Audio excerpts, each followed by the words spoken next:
ఐడ్రీమ్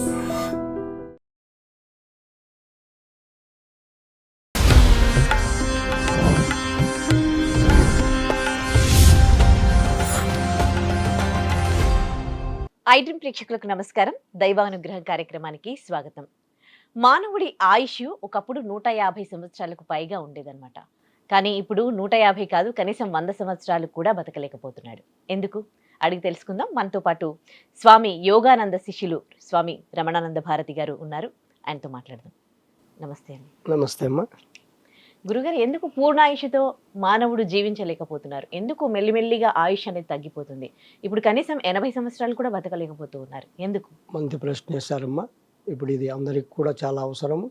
ముందుగా గురు శ్లోకంతో మనం ప్రారంభించి వీడియోలోకి వెళ్దాం. నారాయణ సమారంభాం వ్యాస శంకర మధ్యమాం అస్మదాచార్య పర్యంతం మమ గురు యోగానంద భారతి వందే గురు పరం పరం. ఎందరో మహానుభావులు అందరికీ వందనములు. ఎందరో గురువులు, ఎన్నో గురు పరంపరలు, ఎందరో యోగులు, ఎందరో సాధకులు, అందరికీ కూడా నా ఆత్మ నమస్కారం.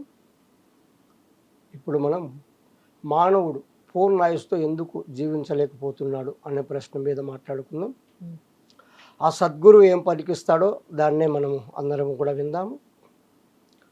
ఇప్పుడు ప్రతి ఒక్క ఆరోగ్యంగా ఉన్నటువంటి స్త్రీ కావచ్చు, పురుషుడు కావచ్చు, ఇక్కడ లింగభేదం అనేది ఉండదు. ప్రతి ఒక్కరికి 21,600 ఉచ్ఛ్వాస నిశ్వాసాలు జరుగుతున్నాయన్నమాట. అది మన ప్రమేయం లేకుండా జరుగుతున్నాయి. అలా జరిగితే ప్రతి ఒక్కరికి కూడా 120 సంవత్సరాల ఆయుష్ అని మన పూర్వం ఋషులు దీన్ని కనుగొన్నారు. ఎలా దీన్ని వాళ్ళు కనుగొన్నారంటే, ఫస్ట్ అందరూ కూడా త్వరగా ఏదో ఒక కారణంగా చనిపోతున్నారు. దాన్ని వాళ్ళు పరిశీలనలోకి తీసుకొని పరిశోధించారు. ఫస్ట్ ప్రాణుల మీద పరిశోధించారు. కుక్కను తీసుకున్నారు. కుక్క నిమిషానికి వచ్చేసి 30-35 శ్వాసలు తీసుకుంటుంది. దాని నుంచి త్వరగా చనిపోతుంది అది. అలాగే పిల్లి ఎక్కువ ఎగిరేది, జంప్ చేసేది, ఆయుష్ ఊపిరి ఎక్కువ ఖర్చు పెడుతోంది, త్వరగా చనిపోతుంది. తర్వాత ఆమె అంటే తాబేలును వాళ్ళు తీసుకున్నారు. తాబేలును తీసుకున్నప్పటికీ అది నిమిషానికి 3 లేక 4 శ్వాసలు తీసుకుంటుంది. అది 500 నుంచి 600 సంవత్సరాలు బతుకుతున్నది.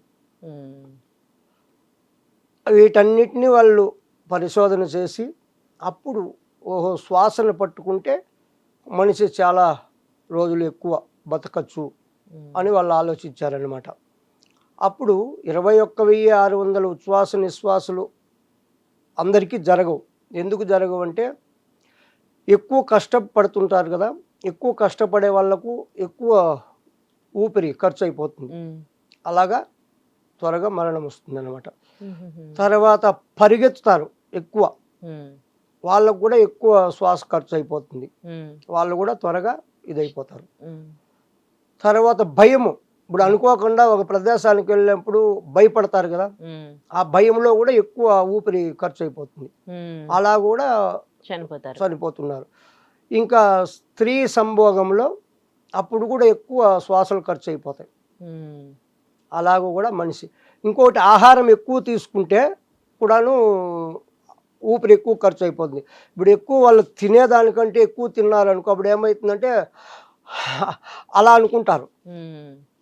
అప్పుడు కూడా శ్వాసలు ఎక్కువ, నోటితో ఎప్పుడు ఎక్కువ శ్వాసను మనం వదులుతామో అప్పుడు కూడా త్వరగా చనిపోతున్నారు. వీటన్నిటిని గుర్తు చేసుకొని ఎక్కువ ఎలా బతకాలంటే శ్వాసను మనం నియంత్రించుకోవాలి. ఆహార నియమాలు ఉండాలి, యమ నియమాలు ఉండాలి. చాలామంది అనుకుంటారు మనము మాంసాహారం ఎక్కువ తీసుకుంటే బాగా బలం వస్తుంది, బాగా శక్తి వస్తుంది అనుకుంటారు. కానీ అది చాలా చాలా పొరపాటు. ఇప్పుడు మాంసం తిన్నటువంటి మనిషి అనారోగ్య సమస్యలతో హాస్పిటల్లో బెడ్ మీద పడుకుంటున్నాడు. అదే శాకాహారం, ఆకులు ఇలాంటివి తినే మేకలు, ఈ గొర్రెలు ఇలా ఉన్నాయి కదా, బక్కగా ఉన్నా కూడా కొండలో హాయిగా ఎక్కుతున్నాయి ఆకులు తిని. మరి ఆకులు తిని అవి ఆరోగ్యంగా ఉన్నాయి, మాంసం తిని మనము బెడ్ మీద పడుకుంటున్నాం. మామూలుగా శాకాహార ఆహారం తీసుకుంటే ఏముంటుంది, 3 గంటలు సైన్స్ ప్రకారం 3 గంటలకు జీర్ణం కావాలి మన బాడీ లోపల. అదే మాంసాహారం తీసుకుంటే 25 ఒక రోజు అంటే 24 నిమిషాలు దాటి కూడా పొట్టలోనే ఉంటుందంట, అది జీర్ణం కాదు. అప్పుడు దాని నుంచి ఏమైపోతుంది, లోపల ఉన్నటువంటి మిశ్రమాలన్నీ కూడాను ఇబ్బంది పడిపోతాయి. దాన్ని రుబ్బాలి కదా, జీర్ణం కావాలంటే రుబ్బాలి, అది ఇబ్బందిగా ఉంటుంది. కానీ మనకేం తెలుస్తుంది, శరీరాన్ని పెంచేదే మనం ఆలోచించాము, కానీ ఈ బుద్ధిని వికసించేది అది నాశనం చేస్తుంది అనమాట. బుద్ధిశక్తిని కోల్పోతున్నారు. కాబట్టి ఎప్పుడైతే మనం శ్వాసను 21,600 శ్వాసలు జరిగేదాన్ని నిమిషానికి 15 జరుగుతాయి. ఆ 15 కంటే తక్కువ చేసుకోవాలి మనం.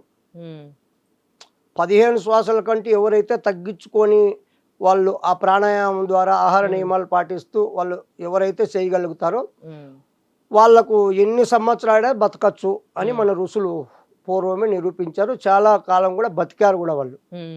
అంటే ఇప్పుడు ప్రాణాయామం నేర్చుకుని మనం కౌంట్ చేసుకుంటూ 15 టైమ్స్ అట్లా ప్రాక్టీస్ చేయాలంటారా? ఇప్పుడు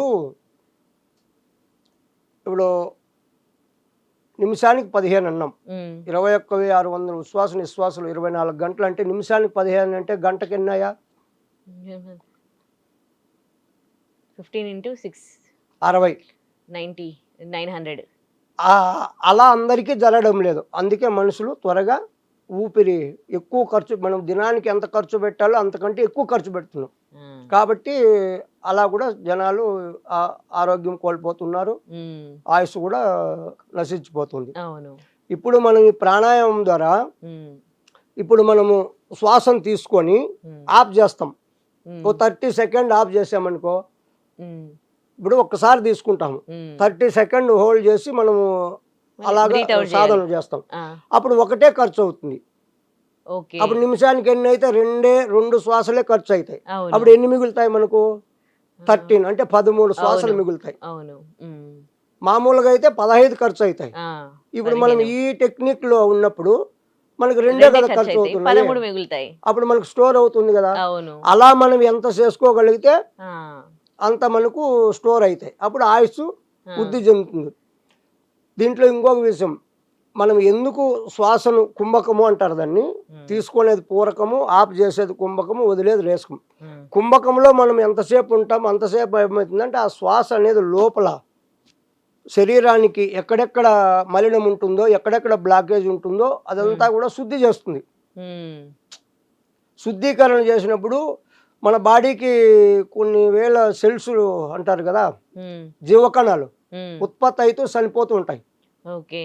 అవన్నీ కూడా మనం ఈ కుంభకం అనేది ఎప్పుడైతే మనం కుంభక సాధన చేస్తామో ఆ చనిపోయేటివి కూడా మళ్ళీ ఉత్తేజపడతాయి. ఉత్తేజపడినప్పుడు ఏమవుతుంది, అనారోగ్య సమస్యలు తగ్గుతాయి, ఆరోగ్యం బాగుంటుంది, ఆయుష్ కూడా వృద్ధి చెంది. ఎందుకంటే మనం ఖర్చు చేసేది తగ్గిస్తున్నాం కదా. ఇప్పుడు సహజంగా జరిగే శ్వాసను మనము ఆపుతున్నాం, ఆపినప్పుడు ఏమవుతుంది, మనకు ఆయుష్ పెరుగుతుంది, ఆయుష్తో పాటు ఆరోగ్యం కూడా బాగుంటుంది అన్నమాట. అలాంటి వాళ్లకు ఇప్పుడు శరీర ధర్మము, శరీరము కర్మఫలంతో వస్తుందమ్మా. శరీరం నుంచి రోగాలు వస్తాయి, సంసారం నుంచి దుఃఖాలు వస్తాయి. కానీ మామూలు మనుషులకు రోగాలు ఎలా వస్తాయంటే భార్య ఎలాగ వస్తాయి, సాధన చేసే వాళ్లకు బంధువుల్లాగా వస్తాయి రోగాలు. అర్థమవుతుందా? మామూలు మనుషులకు ఎప్పుడు పక్కకే ఉంటాయి రోగాలు, బంధువుల్లో వీళ్ళకి వచ్చిపోతూ ఉంటారు అప్పుడప్పుడు. మామూలు మనుషులు భార్య పెట్టుకుంటే వదలరు, ఇంకెప్పటికీ అలాగొస్తాయి. ఈ టెక్నిక్, ఈ ప్రాణాయామం, ఈ ఆహార నియమాలు పాటించేస్తే బంధువుల్లాగా వస్తాయి. బంధువులు ఎన్నాళ్ళు ఉంటారు, 1 రోజు 2 రోజులు ఉంటే వెళ్ళిపోతారు, ఇబ్బంది పెట్టదు. అలా చేస్తూ పూర్వం ఋషులందరూ కూడా ఆ టెక్నిక్ చేసి వాళ్ళు కొన్నేళ్ళు కాదు చాలా ఏళ్ళు బతకగలిగారు. అంటే అప్పుడు జీవనశైలి వేరే ఉంటుండే కదా, అప్పుడు చేసే పనులు వేరు, వాళ్ళు తినే ఫుడ్ వేరు. కానీ ఇప్పుడు పొద్దున్న లేస్తే ఉరుకులు పరుగుల జీవితాలు, ఇప్పుడు వాళ్ళు చేసే పనులు, ఇప్పుడు నేను మీతో ఏ పని చేసామనేది కాదమ్మా ముఖ్యము, మనం శ్వాసను నియంత్రించుకునేది మనకు తెలిసిందా లేదా? కరెక్టే. ఇప్పుడు నేను ఈ ప్రొఫెషన్‌లో ఉన్నాను. మధ్యలో ఏదో దాంట్లో ఉండి కూడా అప్పుడప్పుడు మధ్యలో ప్రాక్టీస్ చేయొచ్చా? లేకపోతే ఎప్పుడైనా దానికోసం చేయొచ్చు. ధ్యానం చేస్తూనే కూర్చొని ఇప్పుడు మీరు దినానికి 24 గంటలు ఉన్నాయి కదా! హ్మ్. 24 గంటలు 1 గంట తీసేయండి. హ్మ్. ఇప్పుడు బ్రతుకు ప్రయాణంలో 24 గంటలు ప్రయాణించే బదులు మన బాడీ గురించి కూడా హ్మ్. ఒక గంట లేదు ఒక అర్ధ గంట మనకు కేటాయించినట్లయితే మనకు అవన్నీ కూడా పొందొచ్చు. హ్మ్. హుహు. ప్రాణాయామం చేయాలంటే కేవలం ఎప్పుడు ఇట్లా కూర్చొని ప్రాణాయామం చేయాలా? లేకపోతే మామూలుగా మనం ఇప్పుడు ఇక్కడ ఇలా ఉన్నాము. మధ్యలో టైం దొరికినప్పుడు అట్లా బ్రీత్ కంట్రోల్ మీరు చేసుకొని ఎప్పుడైనా బ్రీతింగ్ టెక్నిక్ తెలుసుకుంటే హ్మ్. మీరు ఖాళీ పొట్టతో ఉండాలి ఎప్పుడైనా. హుహు. ఆహారం తిని చేయకూడదు. హ్మ్. ఆహారం తినిన తర్వాత 3 గంటలు రెస్ట్ ఇవ్వాలి బాడీకి. హుహు. తర్వాత చేయాలి. మీరు కూర్చున్నా చేయొచ్చు, పడుకున్నా చేయొచ్చు, మీరు నడుచుకుంటూ చేయొచ్చు. హ్మ్. ఆ శ్వాస టెక్నిక్ తెలుసుకుంటే హ్మ్. మీరు చేసుకునేది హోల్డ్ చేసుకుంటూ ఎలా వదలాలో, ఎలా ఆపాలి అనేది తెలుసుకుంటే మీరు కూర్చొనే చేయాల్సిన పని లేదు. హ్మ్. ఓకే. అలా కూడా మీరు కంట్రోల్ చేసుకోవచ్చు. హుహు. కాకపోతే కూర్చుంటే ఒక ప్రదేశంలో అనేది ఉంటే ఒక ఏకాగ్రత వస్తుంది కదా! హ్మ్. ఒక ఏకాగ్రత. హుహు. దాని మీదే మనసు నిలబడుతుంది. హ్మ్. ఇప్పుడు మనం వ్యవహారం చేస్తూ అంటే దీని మీద మన మనసు వెళ్ళిపోతుంది. హ్మ్. అంత కరెక్ట్‌గా ఉండదు. హ్మ్. అయినా కూడా అది కూడా ఉపయోగపడుతుంది. హ్మ్. ఓకే. ఇప్పుడు 2 కన్నులు లేకపోతే ఇబ్బంది. మెల్ల కన్ను ఉంటే ఏం పర్లేదు. అలాగా ఉపయోగపడుతుందది. హ్మ్. ఓకే. పూర్తి ఉండాలంటే అవును. అలా కూర్చొని ఒక అర్ధగంటన్నా మనము దానికోసరము మన శరీరం కోసరము హ్మ్. మనం ఉపయోగించుకున్నట్లయితే ఓహ్! అది మనకు చాలా ఉపయోగపడుతుంది. మనము జీవితాన్ని ఇబ్బంది లేకుండా కూడా ముందుకు తీసుకెళ్తుంది. ఓకే. దాని నుంచి శ్వాస టెక్నిక్ తీసుకొని మనం బాగా సాధన చేసినట్లయితే హ్మ్. ఇంకా మనకు అన్నీ కూడా శ్వాస ఉంటే వస్తాయి. హ్మ్. ఆరోగ్యంగా ఉంటాము. ఆయుష్ అన్నీ ఇంకో పెరుగుతూ ఉంటది. ఇప్పుడు శ్వాస ఉంటే శవం, శ్వాస ఉంటే శివం, శ్వాస పోతే శవం శవం. ఆ!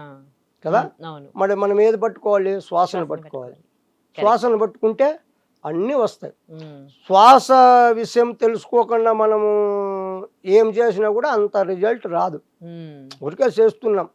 అది ఓ భక్తి. హ్మ్. అటు ఇటు వెళ్ళి వాళ్ళతో వీళ్ళతో మాట్లాడి కర్మలు తెచ్చుకోకుండా హ్మ్. ఏదో ఉన్న చాట కూర్చొని అది కరెక్ట్‌గానే కొంచెం వరకు ఉంటుంది. హ్మ్. శ్వాసను మనము కంట్రోల్ చేసుకొని మనం చేసినట్లయితే 100% మనకు రిజల్ట్ వస్తుంది. ఇంకా అన్నీ కూడా శ్వాస నుండి మనకు అన్ని ఉపయోగాలుంటాయి. ఓకే. శ్వాసకు మించింది ఇంక ఏది లేదు. లేదు. ఓకే. హ్మ్. చాలా దాన్ని పట్టుకొని మనం ముందుకెళ్ళామనుకో హ్మ్. మనకి ఇంక ఈ శ్వాస ఇందులో ఉందమ్మా రహస్యము. నిమిషానికి 15 జరిగే శ్వాసలను ఎవరైతే తగ్గించుకుంటూ 2, 3, 4, 5 హ్మ్. నడిపే శక్తి వాళ్ళకొచ్చిందనుకో హ్మ్. ఇంక వాళ్ళింకా వాళ్ళకి ఆరోగ్యవంతులే. ఆరోగ్యమే గాదు, ఆయుస్సే గాదు అష్టసిద్ధులన్నారు. హ్మ్. అలా మహనీయులు చాలామంది గతంలో అలా చేసే ఇప్పుడు మనకు రీసెంట్‌గా చెప్పాలంటే 200 సంవత్సరాలు అయింటుందేమో. త్రిలింగ స్వామి అని తెలుసు కదా! పేరు ఇనుంటారు. త్రిలింగ స్వామి. 280 సంవత్సరాలు బతికాడాయన. హ్మ్. 280 80 సంవత్సరాలు. సంవత్సరాలు. మన హ్మ్. తెలుగు అతనే. హ్మ్. ఆ! మన అదే చూసినట్టు తెలుగుదేశానికి ఆ! మన తెలుగుదేశానికి ముందు పేరేదమ్మా? హ్మ్. మన తెలుగుదేశానికి ముందు పేరేది? త్రిలింగ తెలుగుదేశం. దేశం. త్రిలింగ దేశమా? అదే పేరే ఆయనకు పెట్టారు. ఆహాహా! ఆయన మంచి మహాయోగి. 280 సంవత్సరాలు బతికాడు. అతను బట్టలు లేకుండా తిరిగేవాడంట. ఆ! పేపర్‌లో జూసినట్టు గుర్తు. బట్టలు ఆ! లేకుండా తిరిగేవాడు. ఆ! అప్పుడు జనాలకి ఇబ్బందయిపోయి అతన్ని పోలీస్ స్టేషన్‌లో పెట్టారు. హ్మ్. పోలీస్ స్టేషన్‌లో. పోలీస్ స్టేషన్‌లో పెట్టి లాకేసింటే లాకేసింది ఏసినట్లు ఉందంట మళ్ళా పైనున్నాడంట. హ్మ్. హ్మ్. ఎట్లా? అంత శక్తులు ఉన్నాయి. మన పూర్వం రుజులు మన సనాతన ధర్మం చాలా గొప్పదమ్మా. ఇప్పుడు హ్మ్. ఇప్పుడు తెలీదు కానీ హ్మ్. ఎందుకు తెలీదంటే ఈ బ్రతుకు బండిలో ప్రయాణంలో చేస్తూ ఇవన్నీ ఆలోచించేంత టైం గూడా లేదు. హ్మ్. మన సనాతన ధర్మం ఋషులు ఇచ్చినటువంటి సంపద, ఆ శక్తి చాలా అమోఘం, అద్భుతం. హ్మ్. అలా బతకగలిగారు వాళ్ళు. హ్మ్. ఆ!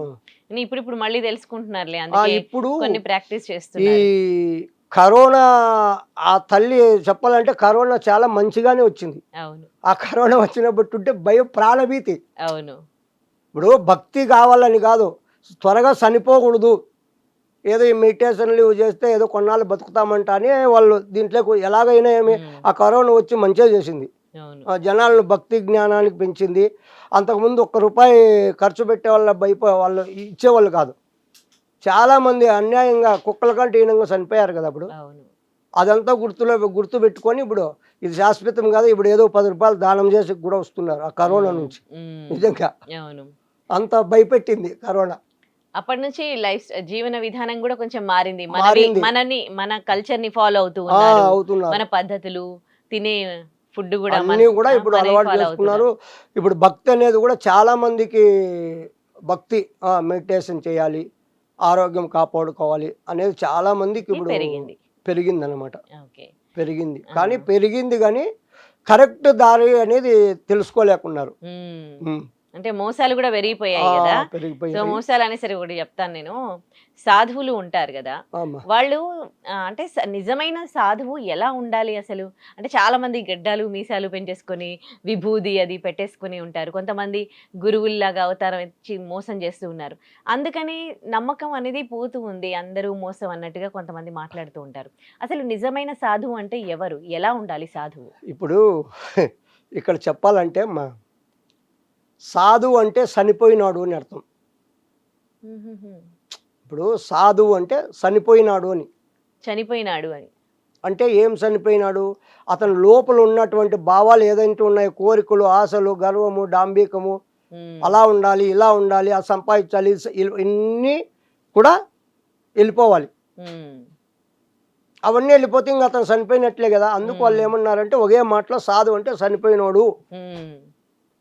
శరీరం ఉన్నా కూడా ఏం కోరికలు ఉండవు, ఏది ఇంకా అన్నీ చనిపోయినట్లే అన్నారు. ఇప్పుడు ఈ వేషాలు ఇవి ఎందుకు వేసుకోవాలనే దానికి కూడా ఒక విషయం మాట్లాడుకున్నాం.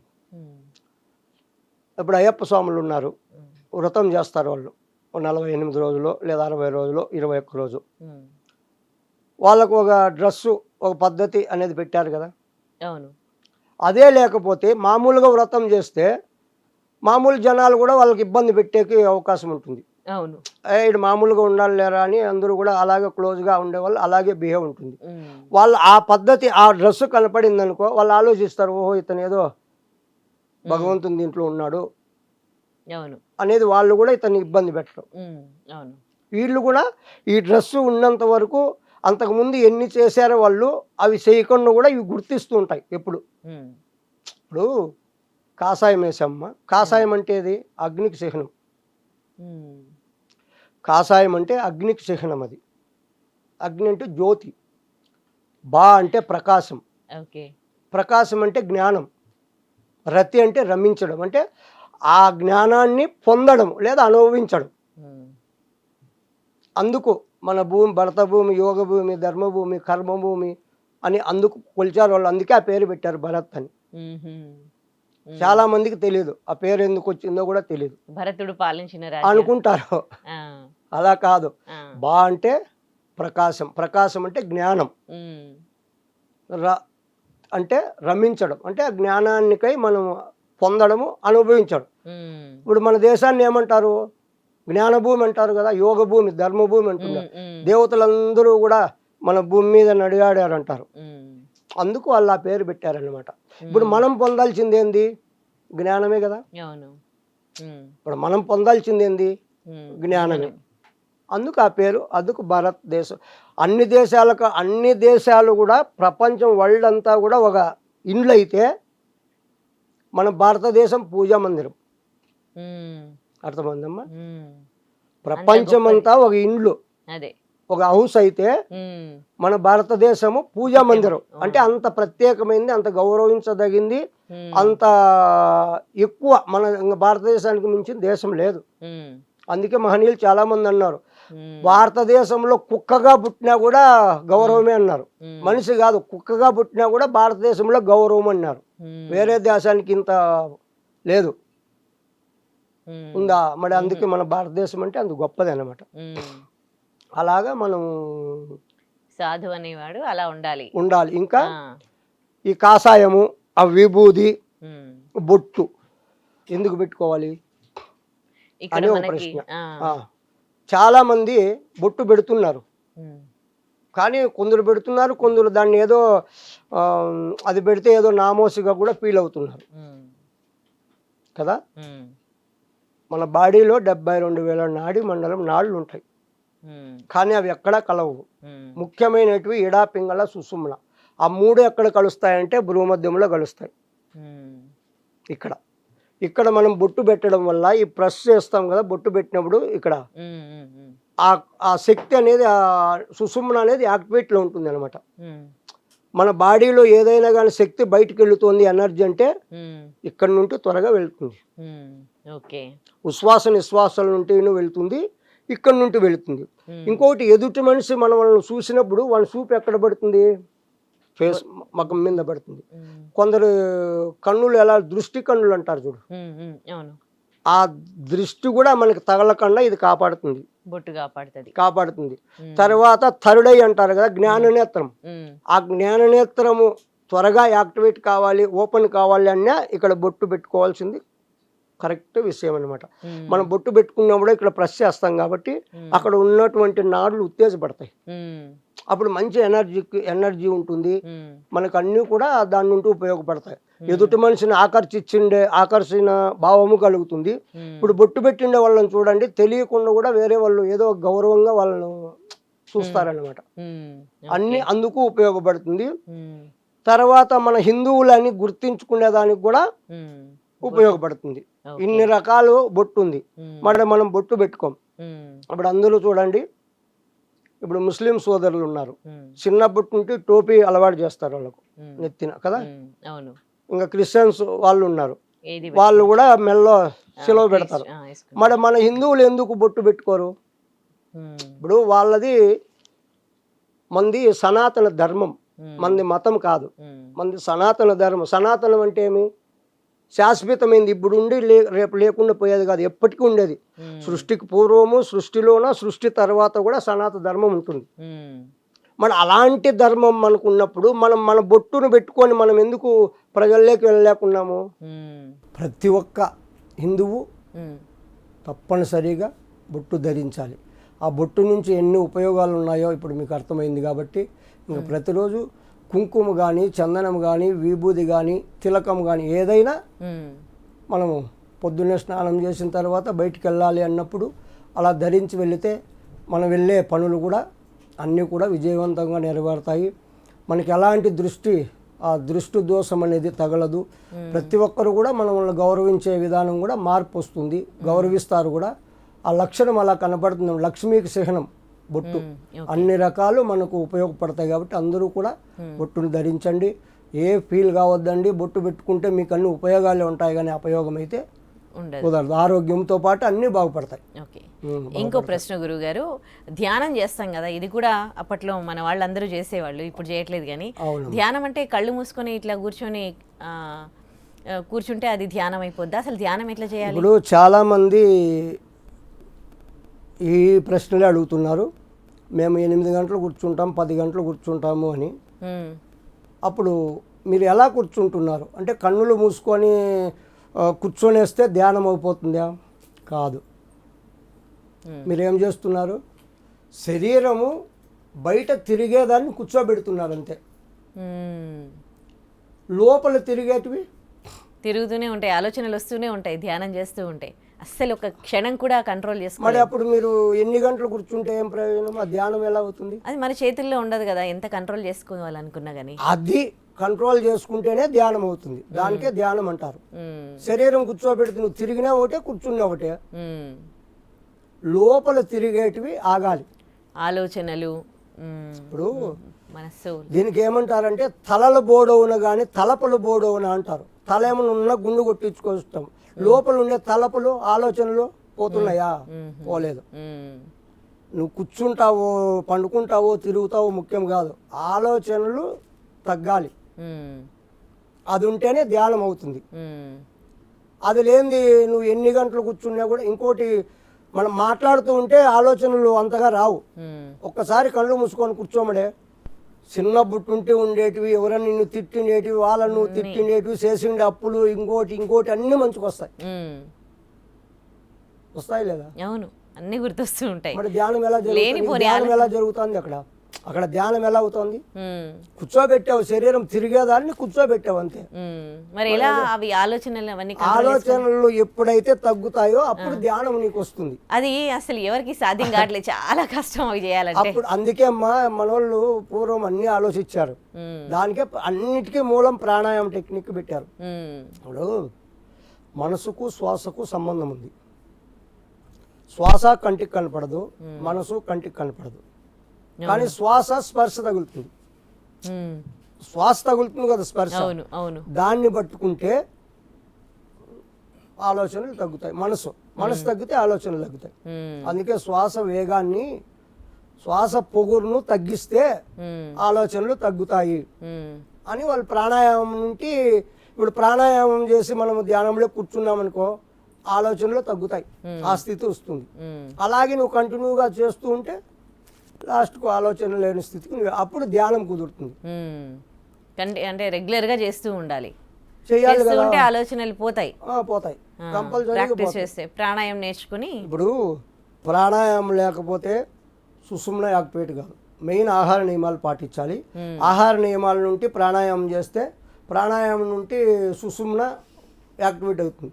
సుషుమ్న యాక్టివేట్ అయిన తర్వాత ఆసన సిద్ధి కలగాలి. ఉమ్, ఆసన సిద్ధి కలిగితే ధ్యానం కుదురుతుంది. ధ్యానం కుదిరితే జ్ఞానం వస్తుంది. జ్ఞానం వస్తే మోక్షం వస్తుంది. ఉమ్, దీనివల్ల ఏదో ఒకటి రాకపోయినా అన్నీ నిలిచిపోతాయి. ఉమ్.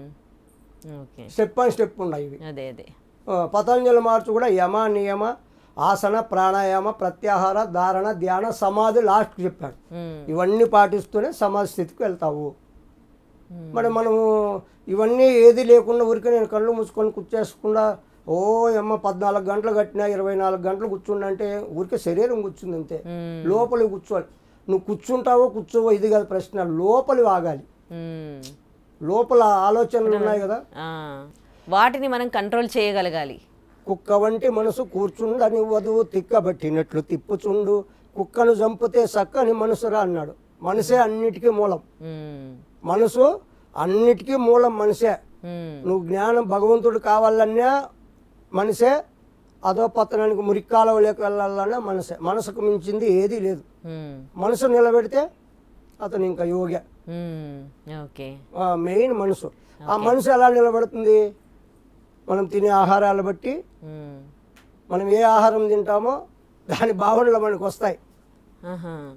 ఉమ్. ఉమ్, ఇప్పుడు మాంసాహారం ఎక్కువ తీసుకుంటే అది ఏమన్నారు? రజోగుణం అన్నారు. ఉమ్, దానికి సంబంధించి సత్వగుణము రజోగుణము తమోగుణం 3 గుణాలు. ఉమ్, ఈ 3 గుణాలు వదలాలి మనిషి. ఉమ్, ఇప్పుడు మీకు ఇంకా ఉదాహరణకు చెప్పాలంటే, ఇప్పుడు రావణ బ్రహ్మ, విభీషణుడు ఉమ్, 6 నెలలు తిండ్రి 6 నిద్ర అతని పేరు మర్చిపోయాను. వాళ్ళు ముగ్గురు కుంభకర్ణుడా? కుంభకర్ణుడు, కుంభకర్ణుడు. ఉమ్, కుంభకర్ణుడు, రావణ బ్రహ్మ, విభీషణుడు ఉమ్, ముగ్గురు కూడా రాక్షస వంశమే ఉమ్, కదా. ఉమ్, మరి ముగ్గురు రాక్షసులైనా కూడా విభీషణుడు శ్రీరామునికి ఆప్తమిత్రుడు అయ్యాడు. ఉమ్, అయ్యాడు లేదా? మరి వాళ్ళిద్దరు ఎందుకు కాలా? రజోగుణానికి చిహ్నము రావణ బ్రహ్మ. అహం, నేను చక్రవర్తిని, నాకు అన్నీ తెలుసు, నన్ను మించినోడు ఎవడు లేడు అనే భావన ఆ ఆహారంలో వస్తుంది, ఉమ్, మాంసాహారం తింటే. ఉమ్, ఇంకా సద్ది బద్ది ఎలా పడితే నా కడుపు నిండాలి అని తింటే అతను లాగుంటాడు. ఉమ్, 6 నెలలు నిద్ర 6 నెలలు తిండి కుంభకర్ణుడు. ఉమ్, ఏం ప్రయోజనం లేదు. ఈ సత్వగుణము సాత్విక ఆహారము మంచి భక్తి భావన ఉండే అతను విభీషణుడు అయ్యాడు. ఉమ్, అతనికి శత్రువులైనా కూడా అతన్ని ఆదరించాడు శ్రీరామచంద్రమూర్తి. ఉమ్, అలా గుణాలు ఉంటాయి. మనం తినే ఆహారం బట్టి కూడా మనలో మార్పులు వస్తాయి, ఉమ్, అనారోగ్య సమస్యలు వస్తాయి, ఆయుష్ కూడా కోల్పోతాం. ఉమ్, రైట్. అలా ఉంటుంది. ఓకే. అందుకే ప్రాణాయామము ఫస్ట్ ఆహార నియమాలు పాటిస్తూ ప్రాణాయామం డైలీ ప్రాణాయామం సాధన చేసిన వాళ్ళకు ఉమ్, ఆయుష్ పెరుగుతుంది, ఉమ్, అనారోగ్య సమస్యలు ఉండవు, అన్నీ కూడా వస్తాయి. ఉమ్, శరీరానికి ఎప్పుడూ రేచక పూరక కుంభకం, అంటే తీసుకునే శ్వాసను పూరకం అంటారు, ఆపు చేసేది కుంభకం అంటారు, వదిలేది రేచకం అంటారు. ఇది నిత్యము ప్రాక్టీస్ చేసే వాళ్లకు శరీరం నుంచి ముసలితనం వస్తుంది, కానీ త్వరగా రాదు.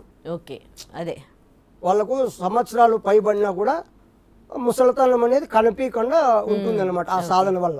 ముసలితనం వస్తుంది, రాకుండా సృష్టి ధర్మం అది. వస్తుంది. ఎప్పుడు చిన్న పిల్లోనిలాగా ఉంటాడా ఎడా అలా పాటించే వాళ్ళకు యవనంగా కనిపిస్తాడనమాట కొన్నాళ్ళ వరకు కూడా. త్వరగా ముసలోడు కాకుండా. గురుగారు, యోగ సాధన చేయాలంటే గుండె ఎన్నిసార్లు కొట్టుకోవాలి? ఇప్పుడు అందరికీ కూడా ఆరోగ్యంగా ఉన్నటువంటి వాళ్ళు ఎలా గుర్తించాలంటే నిమిషానికి 60 నుంచి 72 లేదా 100 వరకు హార్ట్ పనిచేస్తే అప్పుడు వాళ్ళు కరెక్ట్గా ఆరోగ్యంగా ఉంటారనమాట. 100 దాటిందనుకో అక్కడ ప్రాబ్లం ఉంటుంది. అప్పుడు డాక్టర్ దగ్గరికి వెళ్ళి వాళ్ళు సంప్రదించాలి. అలా కాకుండా 40 లోపల కొట్టుకుందనుకో వాళ్ళకు కూడా కరెక్ట్గా కాదు. వాళ్ళకు కూడా అనారోగ్యం నుంచి ఏదో ప్రాబ్లం ఉంటుంది గుండె నుంచి. అవన్నీ కూడా గుర్తించుకొని వాళ్ళు మనము మినిమంగా 60 నుంచి 100 లోపల ఉంటే సహజంగా ఆరోగ్యంగా బాగా గుండె ఇబ్బంది లేకుండా హార్ట్ అటాక్ ఇలాంటివి రాకుండా ఉంటారు. ఇంకొక విషయము, చాలామంది హఠయోగం అంటే ఏదో శ్వాసను బిగిచ్చేసేస్తే హఠయోగం అని అంటున్నారు. అది కరెక్ట్ కాదు. చాలామందికి ఇప్పుడు హఠయోగం గురించి తెలియాలి. హఠయోగం అంటే ఇంకా కొంతమంది హఠం బట్టి అంటే మొండిగా చేయాలి, పట్టుబట్టి చేయాలి, అదే హఠయోగమా అని అంటున్నారు. అది కూడా కరెక్ట్ కాదు. హఠయోగం అంటే హట్ అంటే పైన, యోగం అంటే కలియక. అర్థమైందమ్మా? ఇప్పుడు హట్ అంటే పైన అంటే ఇక్కడ పరమాత్మ ఉన్నాడు, జీవాత్మ కింద ఉన్నాడు అజ్ఞాన స్థితిలో. దీన్ని తీసుకెళ్ళి జీవాత్మని తీసుకెళ్ళి పరమాత్మలో కలపాలి. హట్ యోగం. హట్ అంటే పైన, యోగం అంటే కలియిక. వాళ్ళిద్దరినీ కలపాలి. ఇక్కడ జీవాత్మ వేరు కాదు, పరమాత్మ వేరు కాదు. జీవాత్మని తీసుకెళ్ళి పైన కలపాలి. ఇది హఠయోగం అన్నారు. దాన్ని తెలియక హఠం బట్టి ఏదో మొండిగా సాధించాలి, ఊపిరి బిగబట్టేస్తే హఠమా, హఠయోగమే కదా అంటున్నారు. అది కరెక్ట్ కాదు. హఠయోగం అంటే నిర్వచనం ఇది. కింద ఉన్నటువంటి జీవుణ్ణి పైకి తీసుకెళ్ళాలి, అది కలియిక చేయాలి, కలపాలి. దీన్ని హఠయోగం అన్నారు. ఇది విషయం. Okay, right. మరి గుండె పనితనం బాగా ఉండాలి అని అంటే దానికి కూడా ఈ ప్రాణాయామం. ఇప్పుడు ప్రతి ఒక్కదానికి ప్రాణాయామం అమ్మా. ప్రాణాయామం సాధన చేసి మీరు సాత్వికంగా అంటే పీకల వరకు తిని ఎక్కువ నిద్రపోయినా కూడా డేంజరే. అలా కాదు, ఎంత కావాలి. ఇప్పుడు ఒక్కొక్కరు ఒక్కొక్క పని చేస్తూ ఉంటారు ఈ శరీరాన్ని ఉపయోగించుకొని. వాళ్ళు చేసే పనికి ఎంత ఎనర్జీ కావాలి దాన్ని ఆలోచించి ఆహారం తీసుకోవాలి. ఇప్పుడు అందరూ ఒకేలా ఆహారం తీసుకోవాలన్నా కూడా కరెక్ట్ కాదు. ఇప్పుడు ఎక్కువ కష్టపడే వాళ్ళకు ఎనర్జీ కావాలి, ఎంత కావాలో అంత తీసుకోవాలి. దానికి మించి తీసుకున్నా కూడా ఇబ్బంది. ఇప్పుడు ధ్యానము, ఇప్పుడు యోగులుగా ఉండాలి, వాళ్ళు ధ్యానం చేసుకోవాలి. ఏది అవసరం లేదన్నప్పుడు వాళ్ళకు ఎక్కువ ఆహారం ఎందుకు? వాళ్ళకి ఆహారం ఎక్కువ అవసరం లేదు. ప్రాణాయామ సాధనతోనే గాలితోనే వాళ్ళకు కొంత ఎనర్జీ వస్తుంది. కొద్దిగా తీసుకునే వాళ్ళు ఏదో ఒక గ్లాస్ పాలు, ఒక పండు తీసుకున్నా కూడా వాళ్ళు ఎనర్జీగా ఉండగలుగుతారు. ఎందుకంటే కష్టం లేదు కదా వాళ్ళకు, బరువు చేసే పని లేదు, హాయిగా ఊరికే ఉండేదే కదా. అలాంటి వాళ్ళకి అలా ఉంటుంది. ఇంకా ఇప్పుడు మిలిటరీలో ఉంటారు, మనందరినీ బార్డర్లో ఉంటారు మిలిటరీ వాళ్ళందరూ కూడా బాగా తినాలి. ఎందుకంటే శక్తి ఉండాలి, అవతల మనిషి కొట్టే లోపల వీరు కొట్టాలి, అలాంటి వాళ్ళు తినాలి. ఇప్పుడు క్షత్రియులు, రాజులు రాజ్యాన్ని వేలాలి, ప్రజలను కాపాడాలి, వాళ్ళు కూడా బాగా తినాలి, కోపము ఉద్రేకం ఉండాలి వాళ్ళకు. వ్యవసాయం చేసేవాళ్ళు తినాలి, ఇప్పుడు బిల్డింగ్ పనులు చేసేవాళ్ళు వాళ్ళు కూడా బాగా తిని బాగా చేయాలి. బాగా తిని అంటే మితంగా కాదు, వాళ్ళు ఎక్కువ కష్టపడతారు కాబట్టి వాళ్ళకి ఎంత తగ్గట్టుగా తినాలి. శరీరం బట్టి తినాలి. ఇప్పుడు వాళ్ళకే తెలుస్తుంది, వాళ్ళకు ఆయాసం, ఇప్పుడు నీరసం వచ్చింది అనుకో, ఇప్పుడు ఆరోగ్యానికి మనకు శరీరానికి నీరసం వచ్చింది, ఇంకొంత తిను, కరెక్ట్గా ఉందా తగ్గించు.